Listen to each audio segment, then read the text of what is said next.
I'm Mark, And I'm Josh. and this is Alter Ego Comics TV for the week of July 8th, 2015.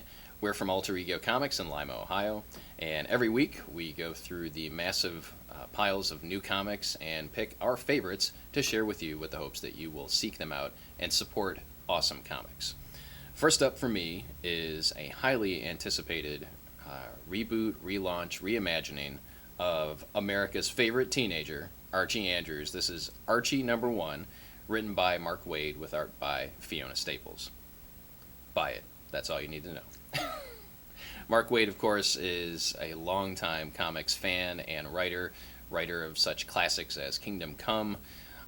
He has had a very memorable recent run on Daredevil over at Marvel Comics. He does a lot of creator-owned stuff, and he's diving into the world of Archie and making Archie relevant, contemporary, interesting, perhaps. All of those things, I would say, apply. And the icing on the cake, folks, is the artwork by Fiona Staples, who, of course, is the artist on Saga. It's just all kinds of awesome. I don't really have to tell you much of anything. This is a great starting point, a great entry point. Most comic readers are probably at least tangentially familiar with the character of Archie in the Archie universe, so you don't need to know any more than that. Archie's in high school. He's got the problems of a high schooler. He's got friends. He plays a guitar. His dad is inept at home repairs, and I was under the impression that Archie was inept at home repairs. oh, I thought it was his dad. Because he was talking about how he taught him 3 things, and he showed that Archie was terrible at the first 2, but they connected over music. I thought it's because he was taught poorly. But I don't know. His we dad read, looked we read disgusting. things differently. Yes. Bottom line, though, if there should be no question that you should pick this book up this week. It is extremely well written. It's amazing. Got amazing artwork, and it's something fresh and different, which is what we like. Amen to that. And sort of tangentially related to that, this week we have my first round of picks. We've got Strange Fruit #1 from Mark Waid with art by J.G. Jones. And this is a new book from Boom? I believe it is Boom. It is Boom. All right. Corrected in editing if we're wrong, but I think it is Boom. And this is a story set in the South during the dark times. Basically, this is a story of a post... Was it 1920s? Yeah, maybe? it's the 20s. It's the Depression era, or just before the Depression era. And so the South is still deeply segregated and racist. And it's the story of a flood coming because they're getting a whole bunch of rain, like we've gotten. So like, when I was reading this, I'm thinking, oh, this is they're prophets. Mark Waid knows that the darkness is coming. And it's about sharecropping and badness and people being harmed by other people. It's really cool artwork from J.G. Jones. I'm sort of uneven on his track record, but I really like the kind of impressionistic look we got here. And it did not go the way I expected. You know, another great book written by Mark Waid. He's overly qualified. I've never read a bad Mark Waid book. There's some I like more than others, but he's never written a bad book. So that's a great one to check out this week. And if you were... Do we want to give away some of that? I mean, You can. The expectation I think that we both had that it was kind of based on a true story, Right. going to be kind of a slice of life type of thing, and then a cosmic element comes in towards the end of the story. So if that pushes you more towards picking it up, and I have to second the artwork by J.G. Jones. It's very reminiscent of Alex Ross in the early days. So if you're a fan of Alex Ross artwork, you want to check it out too. Yeah, it's definitely not straight period piece. There's fantastical elements. And the other thing tying into Archie #1 is Fiona Staples, of course, is the artist on Saga. And the last issue of the most recent arc of Saga is out. This will be Saga issue 30. And so they're kicking off another hiatus. They'll be away for a couple months. We'll get another graphic novel. But it was so good. It was an excellent conclusion to the arc, and it really made me want to read the next issue and be upset that I had to wait 3 months to get it. But Saga's still awesome. And you can tell, I mean, I hope that Saga goes on for as long as Brian K. Vaughan and Fiona Staples want to produce it. But the narration by Hazel, the daughter in the book, just leads you to believe that, I mean, she drops these bombs in the narration where, at some point something bad is going to happen to some people, and the narration in this one is killer. It's just really good. All right, and this is where I come back in. Those of you that know me know that I could not pass up highlighting Star Trek Green Lantern, The Spectrum War #1, which is new this week, co-published by IDW and DC Comics. This is a 6-issue miniseries written by Mike Johnson, who is a longtime Star Trek writer, and has really, in my opinion, captured the essence of what Star Trek is. I've enjoyed the majority, if not all, of what Johnson has done in his writing career with Star Trek comics. Now, this is the J.J. Abrams movie universe Enterprise crew interacting with Hal Jordan and various people from the DC universe Green Lantern crew. We assume it's Hal Jordan. Actually, there's no clear signs other than it really looks like Hal Jordan. Yeah, it's got to be Hal. But it's a mystery. It involves Star Trek lore and Green Lantern lore, and the artwork is really good. And there's I'm having trouble here. Help me. What's not to love about this book? It's got two of my favorite things: Green Lantern, Star Trek, awesomeness. Check it out. I beg of you. I know that there are like 3 Star Trek fans left in the known universe. But I'm hoping all of you Green Lantern fans will pick this up and possibly get exposed to the awesomeness of Star Trek. Yeah, and I really liked the way, one of my complaints about the Planet of the Apes Star Trek crossover was it started very predictably. You know, whenever you have these multi-universe crossovers, you know the first arc is going to be how do they get together, with portals or wormholes or whatever. And so the first issue of that was entirely believable, but sort of rote. I really like the way they brought the universe here together, or more aptly, I like the way they didn't bother to explain it. You know, it just starts off things happening, it follows action, so it was a lot more enjoyable and upbeat for me. So yeah, I liked it too. Hey, if Josh liked it, then and I'm not a Star you should Trek be fan sold really, on it. so I am kind of a Green Lantern fan now. All right, next up we've got a Slice of Life 2-pack. We've got Long Distance #2 from Tom Zoller, friend of the store. This continues the story of a modern era long distance relationship in a time when you've got Twitter and Facebook and constant interaction. And this is just really, if I describe to you what happens in this issue, it's going to sound dull. But it's basically 2 dates with this couple, one in Chicago, one in Columbus. I thought they did a good job of highlighting the cities, their different personalities, the things that are different about them, and making them identifiable as the individual cities.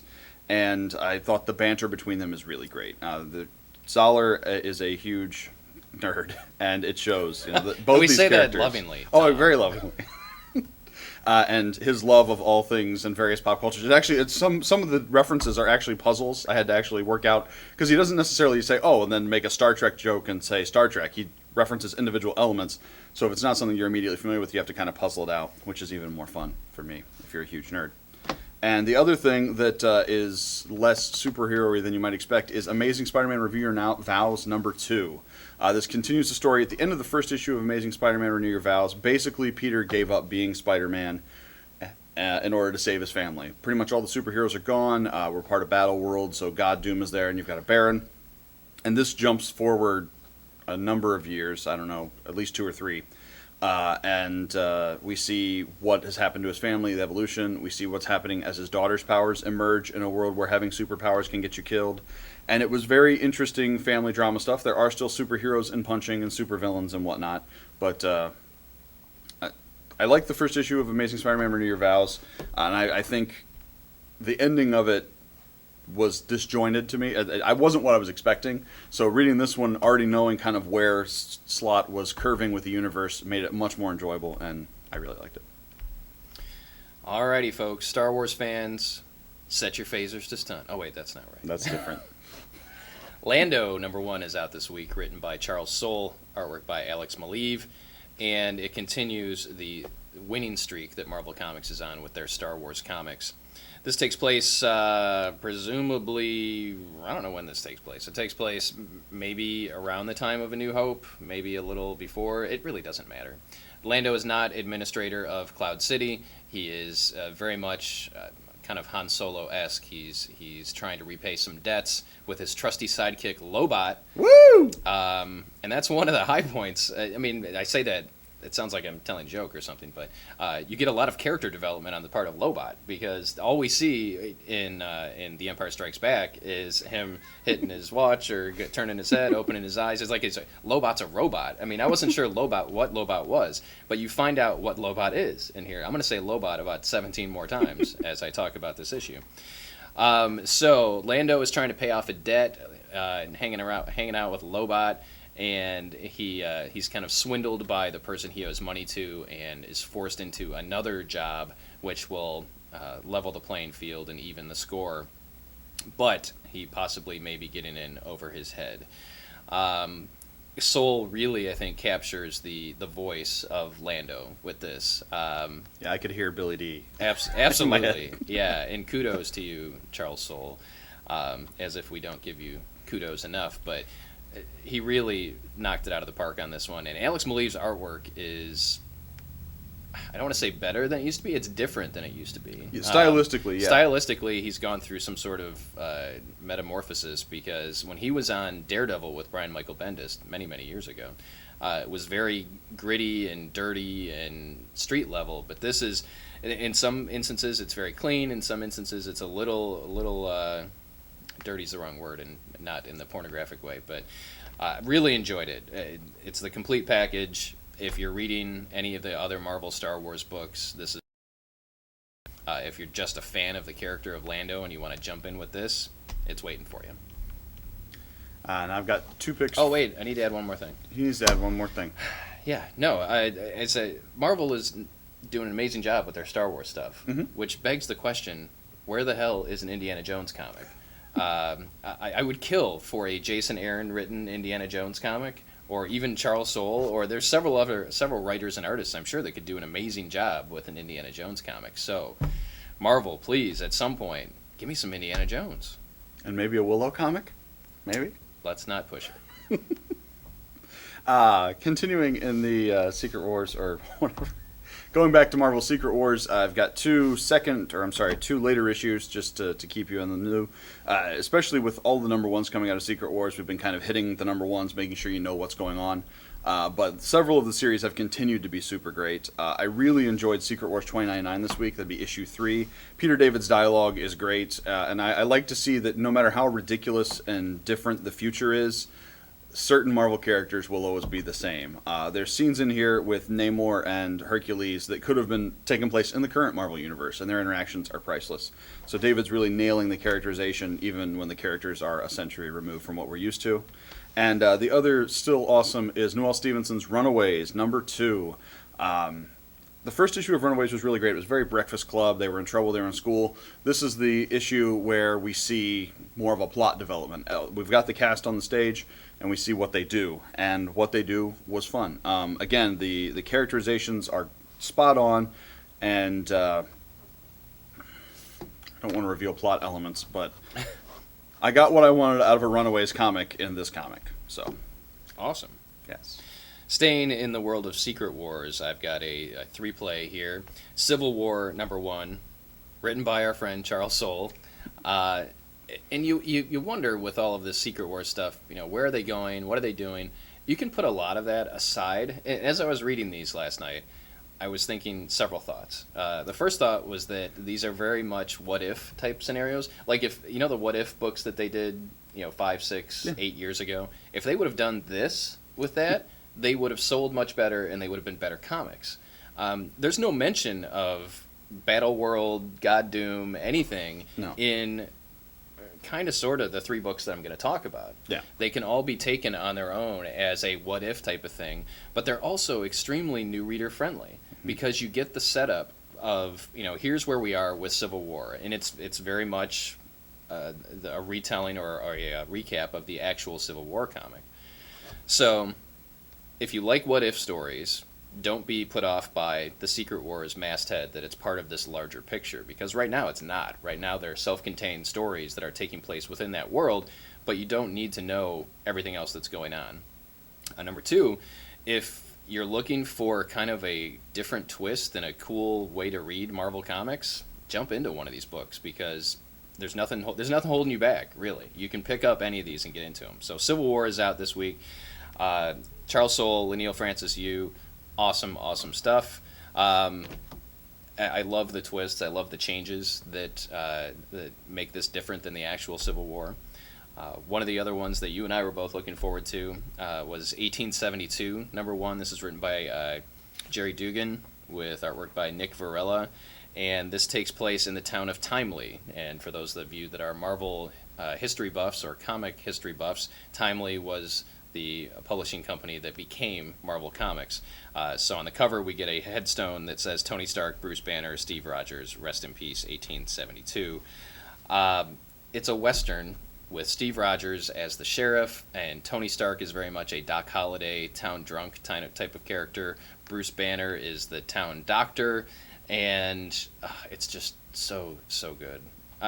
I would. This would make a great TV series. It would. I want this to. It was awesome. I want to read. I want more of this. And he doesn't really like westerns, so. I do like westerns. I do. And finally, Spider Island number one, written by Christos Gage, artwork by Paco Diaz.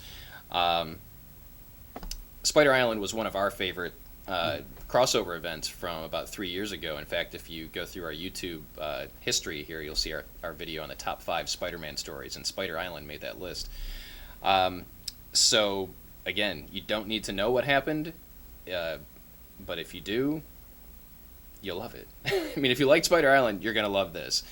This is basically almost like a zombie apocalypse thing, but it's a spider plague that turns people into mindless spiders being controlled by the Spider Queen, and there's a resistance group that's being led by Agent Venom, aka Flash Thompson. Just really good. I thoroughly enjoyed it. And then there's a backup story written by Tom DeFalco and with artwork by Ron Frenz. What's that you say? The team behind Spider-Girl from many years ago is back, and they are telling a new Spider-Girl story. Actually, she's Spider-Woman now. But those of you that are May Parker fans, not old lady May, but Peter Parker's daughter, May Parker, if you're a Spider-Girl fan, you don't want to miss this.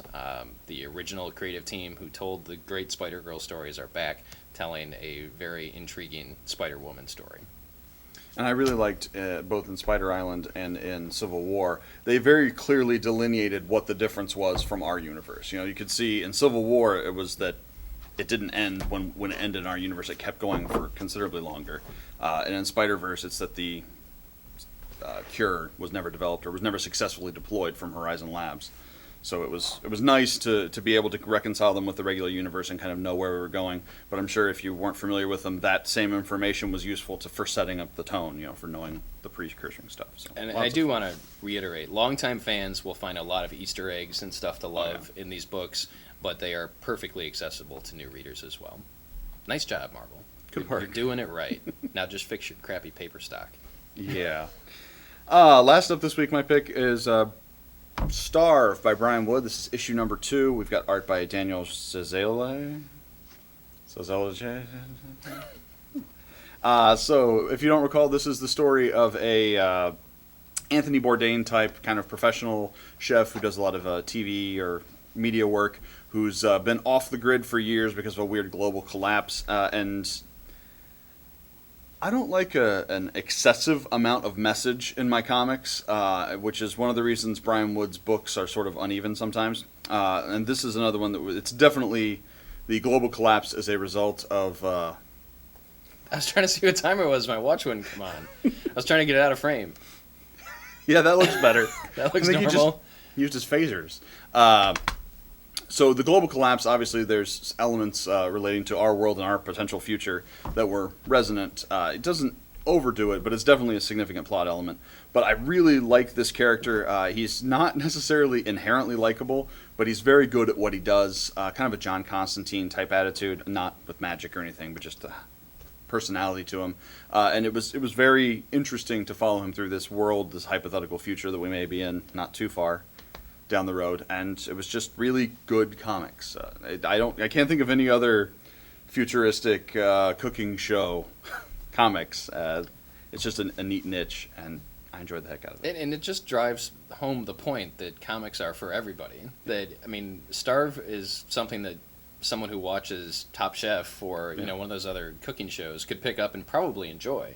And I'm willing to bet that those people don't even think about buying comics or think about reading comics. So it's just getting them in front of people. And that's our job, and that's your job, to help spread the word that comics are awesome. It's up to all of us. I hate to get up on my soapbox. Well, I do. I love my soapbox. I keep it right here, actually. But you know, we're living in an amazing time for comics. There are all types of genres, something for everybody. I think the overall package with comics is better now than it's ever been. We've got some amazingly talented writers and artists working in the field.